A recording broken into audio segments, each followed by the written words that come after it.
Getting everything set up for you guys. Let's go ahead and get started with some of our top stories that we have going on today.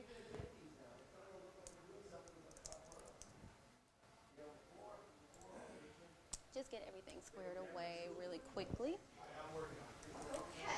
All right.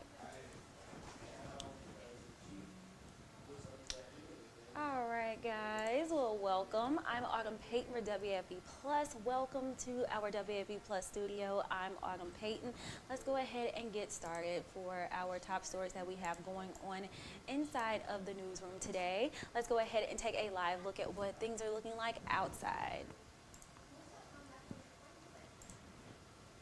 Here is a beautiful live shot of what it's looking like for one of our Sky 9 cameras. This is a beautiful shot over Falls River right now. Currently, you do have a temperature of, let's go ahead and get that current temperature up for you on our big screen. Currently, you do have a temperature of 66 degrees. It is beautiful outside. Switching back on over to that live shot. Absolutely beautiful out there. Beautiful day for Valentine's Day. Just a lovely forecast going on. We do have a weather update video from meteorologist Jay Grimes. So let's go ahead and listen into that weather update from Jay.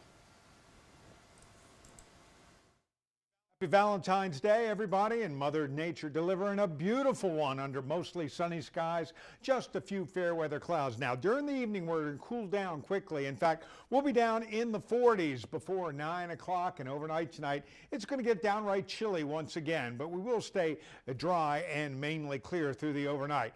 Warming trend is kicking in. We'll be up around 70 on Tuesday and in the mid-upper 70s by Wednesday. First alert, though, for the activity on Thursday. Storms roll in here along with a cold front, and the big difference will be behind that front, where things will turn much cooler for your Friday and stay on the cool side for the weekend. But the big story is going to be that Thursday front. So for your day on Tuesday, mid-upper 30s for the morning start, mainly sunny to sunny skies through the day. We'll top it out around 70 degrees in the afternoon. It'll be a little breezy in the afternoon too, but still a good looking day there as we wait on the action that shows up on Thursday. So let me show you how it's going to play out here. We're going to pick it up Wednesday morning across the area, maybe just a few clouds early. Remember, Wednesday we're going to get up into the mid and upper 70s, but as we get into Wednesday afternoon, Wednesday evening, notice a couple of showers in the area. This is well out of the front, which is still well off to our west as we get into Wednesday night and early Thursday morning. Here comes the front Thursday morning. Still a good distance off to our west. We're dry for Thursday morning for the most part, but by Thursday midday, showers and thunderstorms rolling in here, and a couple of these storms could be on the strong to severe side. Want to give you a heads up for that. As we get into Thursday afternoon and Thursday evening, though, that all action will move out of the way fairly steadily, so that by Friday we'll dry things out. It'll just be much cooler. Severe weather threat for us on Thursday. Slight risk of severe weather across our area. That's about a 15% chance that you could have a strong to severe storm within 25 miles of your neighborhood. And the main threats are going to be damaging winds, followed by the potential for one or two isolated tornadoes. So Tuesday, a beauty. Wednesday, dry through the better part of the day and much warmer. Here comes the action on Thursday. We'll cool it off for Friday and stay on the cool side right through the weekend. Now, that was your weather update from meteorologist Jay Grimes. But of course, you can come on over to the 9 News app or right there on the website to go ahead and look at what the weather is looking like. Don't let it catch you off guard. You can also scroll on down so that you can see what the temperatures will be looking like hour by hour. As you can see, for the rest of the day, for Valentine's Day, little to no precipitation expected. So go ahead, get out there, enjoy the day. Meteorologist Jay Grimes said that we won't have any issues until later on this week. So go ahead and take a look at that. And while we're here, let's go ahead and take a look really quickly at what our traffic cameras are looking like. Let's go ahead and see those.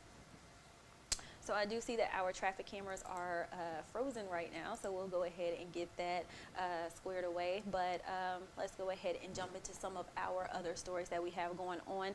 If you were concerned about the traffic, just because, of course, it is a little bit after 3 p.m., you can always go on over here to this tab in the 9 News app. This is the first alert traffic, so that you can go ahead, see where you gotta go, get to where you gotta go, go ahead, take a look at the interactive drive map so that you can get a gist of the times and everything that you can get to where you gotta go on time. And of course, the Baton Rouge Area Incidents tab, super helpful tab that you can use so that you don't get caught up in any of the traffic messiness that happens around this time. So go ahead, check those two tabs out. They are very helpful for you.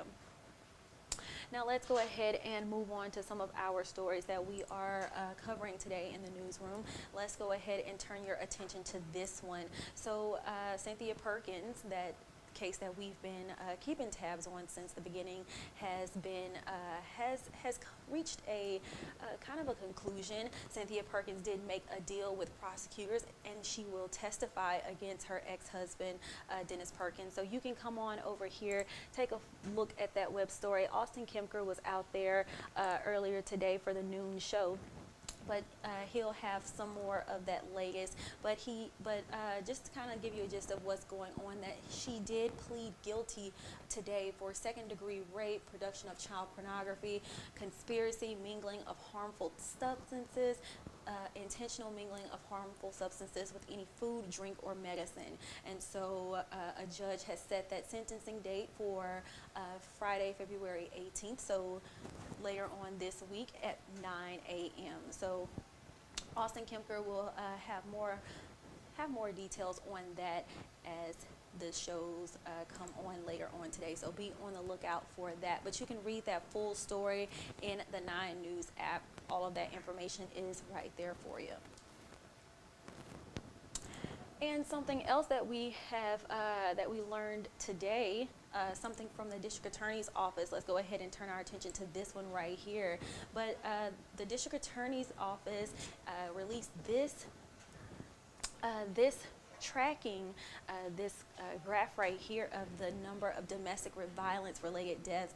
And so District Attorney Hillard Moore says Stop the Loss initiative is designed to advance justice by identifying abuses involving control, holding offenders accountable, and offering services to provide opportunities for healthy behavioral changes. So that graph right there is something that you can go ahead and look at, because of course, as you know, we've been reporting constant domestic related deaths over the past year. So this is something that the district attorney's office is saying that was a challenging year last year with all of the domestic and dating crimes that happened. And so they are bringing focus to this and those challenges that people are facing that seek the help and safety that they need. So you can read that full story right there in the 9 News app. It's right there on our main page. Go ahead and take a look at it. And we just went ahead and wrapped up that press conference from Governor John Bel Edwards. Let's go ahead and refresh this page, because our digital team did just go ahead and put that full press conference in the 9 News app so that you can watch that for yourself. But the governor did discuss what the state's response is to COVID-19.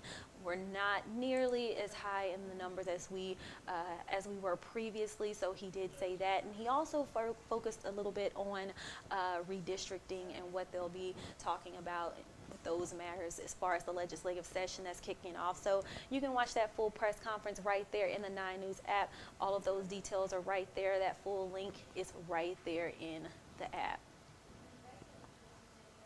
And of course, you know that if you want to take a look at what COVID numbers are looking like for yourself, you don't have to wait. All of that information from LDH is right here in the 9 News app. So as you can see today, LDH did report over 3,000 new cases of COVID-19. Unfortunately, 41 new deaths are being reported. The hospitalizations and COVID patients on ventilators are pretty high, but the governor did say that they aren't as high as they were. So kind of good news there, but we are still trying to get those new cases and numbers down still. So take a look on over here to the vaccination information. That information is for you right there, just in case you wanted to see where Louisiana stood in vaccination status. You can go ahead and take a look for it right there in the 9 News app. All of that information is right there at your fingertips. And of course, it is Valentine's Day, so let's go ahead and switch gears to a little something more, a little bit more fun and loving on this Monday. So, some of us are last minute. I am included in that last minute shopping, but not this year though, so that's all that matters. So last minute Valentine's Day shopping. This was Callie's story this morning. Florists are super busy today just because of it's flowers are a gift of love. So Callie was out there earlier today, and it's never too late to knock out that flower shopping. And of course, one of our favorite flower shops around here in Baton Rouge, Billy Harriman. So they expected a pretty busy Valentine's Day, and Callie was out there earlier today talking to them.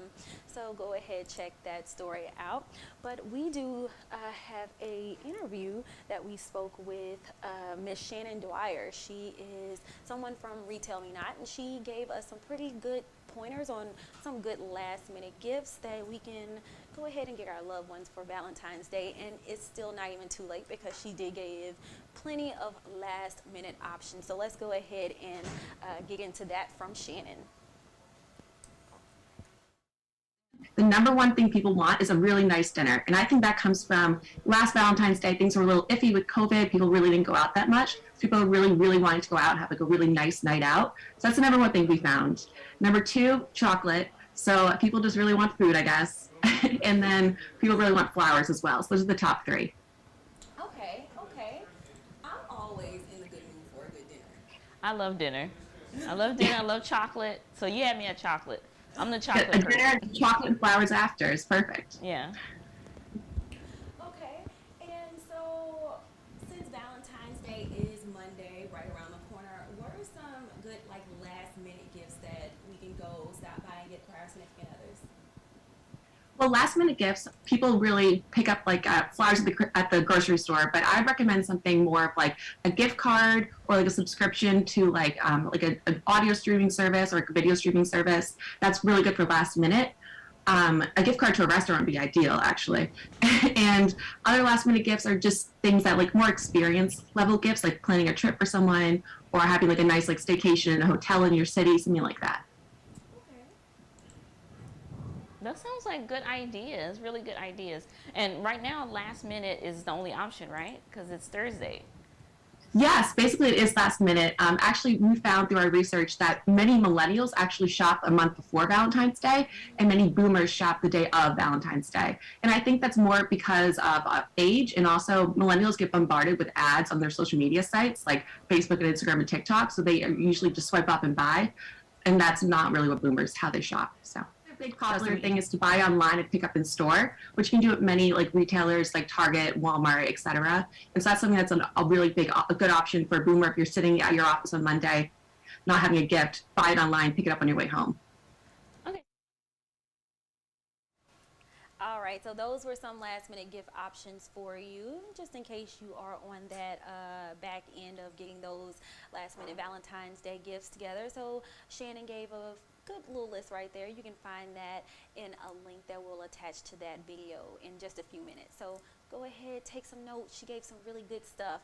So let's go ahead. We also have another pretty cool interview. Let's go ahead and get into this one. We had a matchmaker. Let's go ahead and bring in Kirsten from Louisiana Weekend. She's here.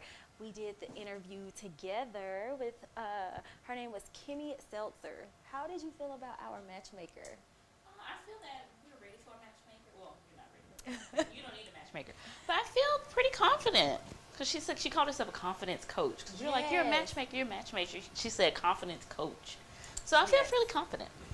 Yeah, definitely. I enjoyed our conversation with her. So we're going to go ahead and get into that with Miss Kimmy Seltzer. So I'm a confidence therapist, I'm a dating strategist, and an image consultant. So I have a three-prong approach in helping people look and feel their best so they attract what they want. So I actually help people be their own matchmaker. Yes, I absolutely love that. Thank you for clearing that up. That's so exciting. Well, because we all need that empowerment to find love, and sometimes it's just breaking habits. and putting strategies into place so that you get what you want. Because the truth of the matter is you can't change what's around you. You can't change the people, sometimes the town you live in. But what you can do is change things about you to attract what you want. Never thought of it like that. Change things about you. So go into that. What does that mean? What things should most people change to attract a mate that they want?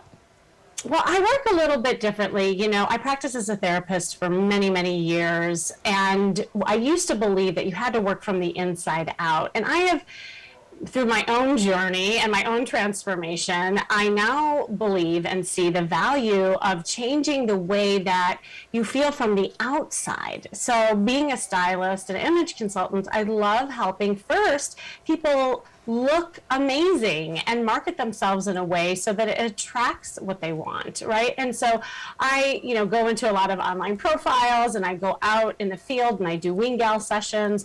I'm kind of like Hitch meets What Not to Wear, if you know those references.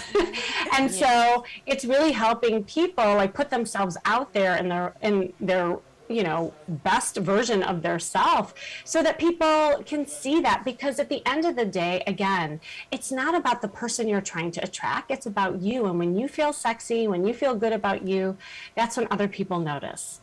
So I really enjoy working on the clothes that people wear. I work on body language, first impressions, and then I help put together a dating plan, much like a business plan, and building out people's dating portfolio, like a financial portfolio, because you need to diversify as much as possible in order to get what you want. So a little mix of online dating, real life dating, and really being intentional in the way that you put yourself out there. And when you do that, you start gaining traction. Now, as a therapist, I also look at your past and how it's connected to the future, and the choices you make, the patterns that get created, because that's where we do like a pattern disruption and really change those habits so that you attract something different this time around. Okay, awesome. So going into that, what does that dating plan actually look like once we've, gotten to a point where you think that we've become, a good version of ourselves to be able to date? What does that dating plan look like? Well, it should, like I said, really be diversified. A lot of times people go online and that's all they're doing, and they're saying, I'm trying to date, but nothing is happening. But really what they're doing is numbing out and swiping through profiles and not really being intentional in learning how to date. So I love helping people not only put them out there as much as possible, but also practicing skills that maybe they don't have. And a big skill that I teach is flirting. I will say, this is one of the mistakes I see a lot of people make, is that they'll get into conversations, maybe they put themselves out there, but they get caught in the friend zone, or maybe the other person doesn't know that they're interested. So dialing in dating skills like flirting, like conversation skills, like sending out the body signals, because ultimately that is what attracts one to another person. Right. Okay, so now I have a quick question. Now, you've mentioned sending out body signals. What do you mean by that? Can you clarify that a little bit? Is it like yeah. So I love, right. Well, for instance, the flip of the hair is a sign of flirtation. So Kirsten, I love that you're doing that. And here's the thing that's really interesting is that 93% of communication is nonverbal. That's crazy. Like if you think about it, it's not even what you say, but how you come across and your presentation. And so when like Kirsten's demonstrating some very beautiful body language, but I do like to teach it in ways of zones. There's different zones that we have in our body that might, signify to the opposite sex that you're interested. The biggest zone that I focus on is the face. Right? Like we all see the face first, whether it's online or as we're walking. And whether you're wearing a mask or not, you still can smile with your eyes. You can acknowledge the other person. And when you make that connection and you notice people noticing you, that also creates opportunity. So I think the more that you also, I mean, the hair twirling is one, I'm not going to lie, but also the 3-second rule. And I like to teach this a lot. Do you want me to demonstrate it? Yes, please. Okay, so the 3-second rule is super fun. This is something that I teach women. And that is when you look at somebody that you like, and then you look away, and then you look again. And then that guy knows that it's on. And what it is that like the guy understands that, oh, wow, like she's looking at me. It wasn't a fluke. So you're really, again, being intentional in the way that you're saying, yeah, I want to talk to you. It is turning your cab light on and saying, hey, I'm approachable. I want to talk to you. And that is half the battle because we've been getting so, I'd say, introverted in this time, during the pandemic. We've all been isolated and we've been pulling inward. And on some levels, it's been great because we've been able to slow down and really take a look at what we want, and that's important. But we've also closed in our body language. So it's really exercising those social muscles, because it is a muscle, and really put yourself out there and connect with the world with your body. Okay, now I have another question about that. I have lots of questions. So with the body language, well, the look, 3-second, the look and then look away and then look back. Can you do that at like a public event or in like a setting? Is there specific settings where that works? Like, can you do that at a football game or something? Or no?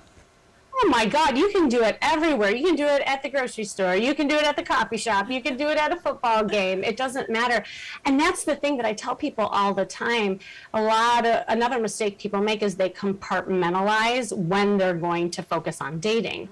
But the truth of the matter is that when you have the energy and you put yourself out there, like you're flirting and having fun with everyone, that is when you see things happen. So when you're at Starbucks, say hello, have that 3-second eye contact with that guy that you see across the way, because that really is going to create, I see Kirsten really like thinking about this stuff. Her wheels are turning.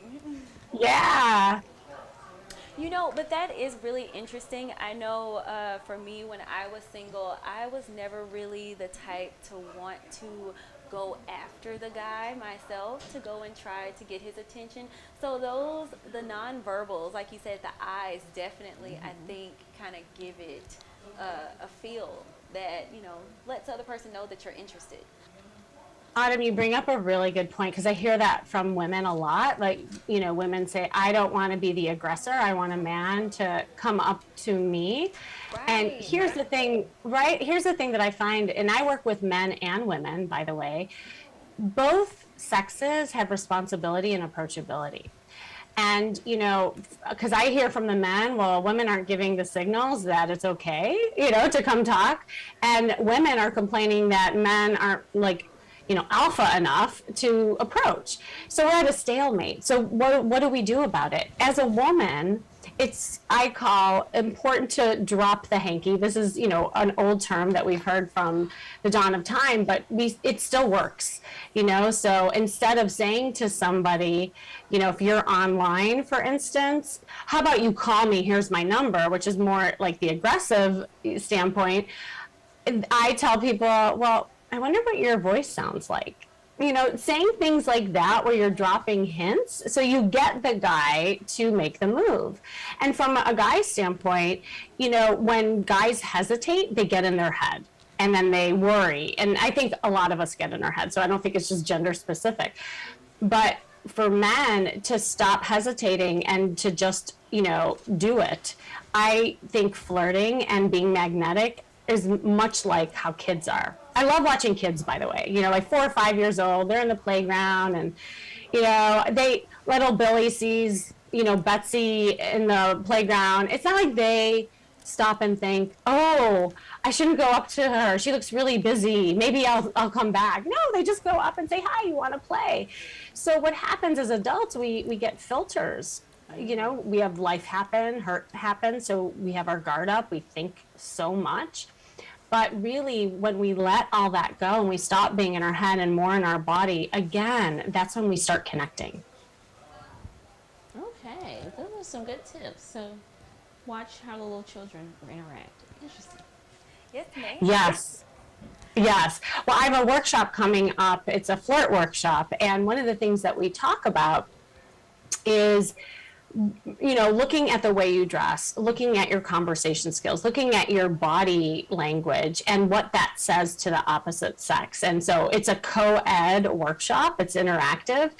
And it's, also debunking myths that we each have about the opposite sex. And one of the things is that flirting, raises a lot of eyebrows, that even just that word. So people have associations with it. And I love kind of flushing that out and seeing where that is. And as a therapist, I know that, times in the past, maybe you've been hurt and you're protecting yourself, or messages you got growing up.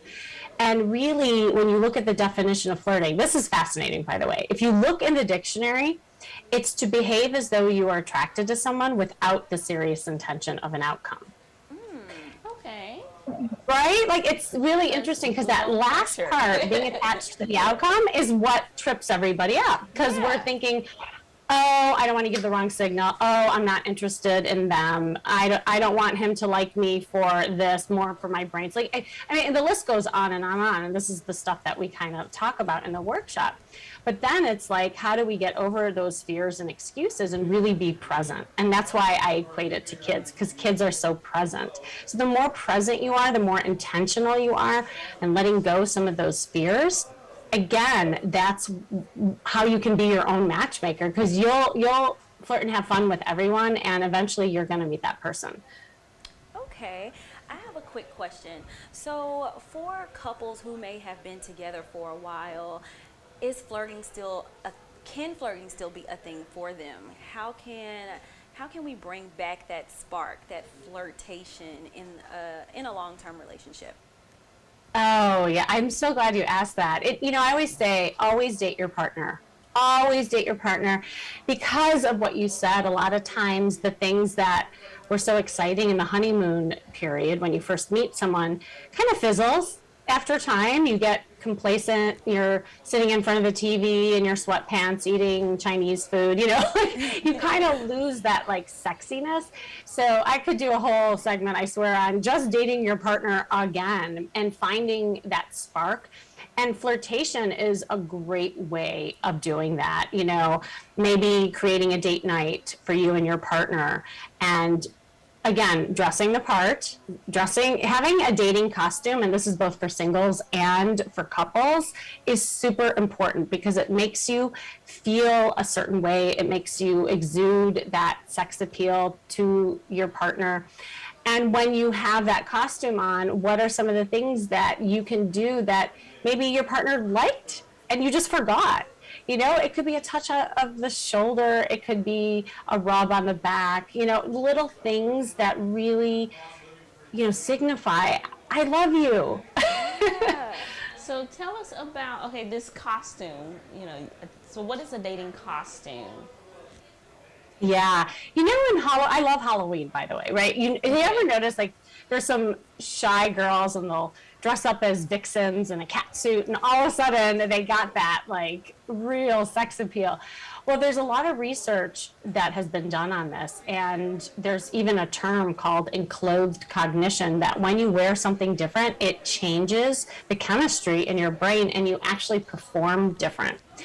And when you look at what image is all about, image kind of portrays the way that people see you and perceive you, and that determines how people treat you. So if you have a dating costume that makes you feel great, and you walk in a social event, or you walk into the market, you walk on a date, you will actually signal a different energy. And also, again, if you feel amazing, that is also going to come across to the person you're trying to attract. I'm very, again, intentional in the way that I dress people. I have a lot of makeovers. If you go to my site, kimmyseltzer.com, and you'll see some of the before and after pictures. And what's interesting to me is that when people put on different clothes, their body language and their posture changes. So they're even a little more upright. They seem a little more confident. And that is huge when it comes to attraction. So I teach people how to dress for their body type. It's very important to understand what clothes flatter your figure, what clothes to stay away from. I also talk about color a lot. You know, I noticed you ladies are wearing some color like I am, like red and pink are a color of attraction. I'm just going to say men love it. So I always tell women to have a picture of them in red or pink in their profile. And for men, blue is really attractive to women. So again, all of these things are really important when it comes to attraction. Okay. Very nice.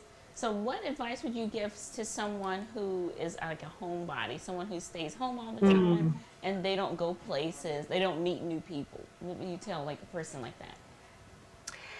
Oh, and actually, I work with a lot of people like that, and the pandemic has caused even the best extroverts to become introverts, right? And so we've all become home buddies, you know, even when we weren't before. And, you know, it's like anything else. This is why I call myself a confidence therapist these days, because what's interesting about the word confidence is I define that as experience. I don't believe there's one person out there that's not confident. So maybe at work you feel confident. How did you get that? Well, you kept doing it and you put yourself out there. Maybe you faked it till you made it. So if you are in this cocoon state right now and you're a little bit even scared to go out in the world again because it's been a while, or maybe you just always were like that, it's really important to go back to that dating plan that I spoke about before and put together some ideas for yourself and put it on your calendar of where you can go just to exercise that social muscle. Because until you do it, you won't do it. And you have to force yourself to do it. As a coach, of course, I make my clients do it. There are 3 areas that you can do that with. You can, you know, put something on the calendar once a week where you're forcing yourself maybe to go to the grocery store and just practice making eye contact and saying hi. Maybe you take a class. Classes are great because you get to see the same people over and over again.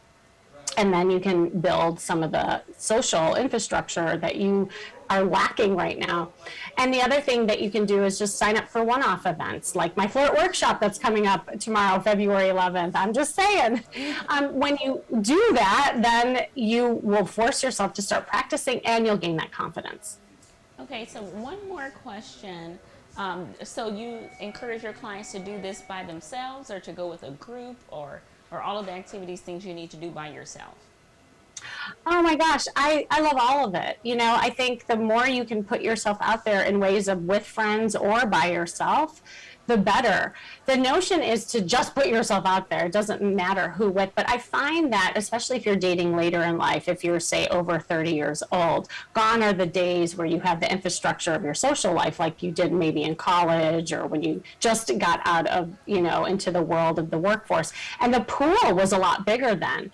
Fast forward to now, again, you have to really make effort to put together ways to build a social infrastructure for yourself because you've changed, right? Maybe some of the friends that you have changed and they're coupled off. So it's really important to have a good set of wing gals, wing guys to go out with and practice.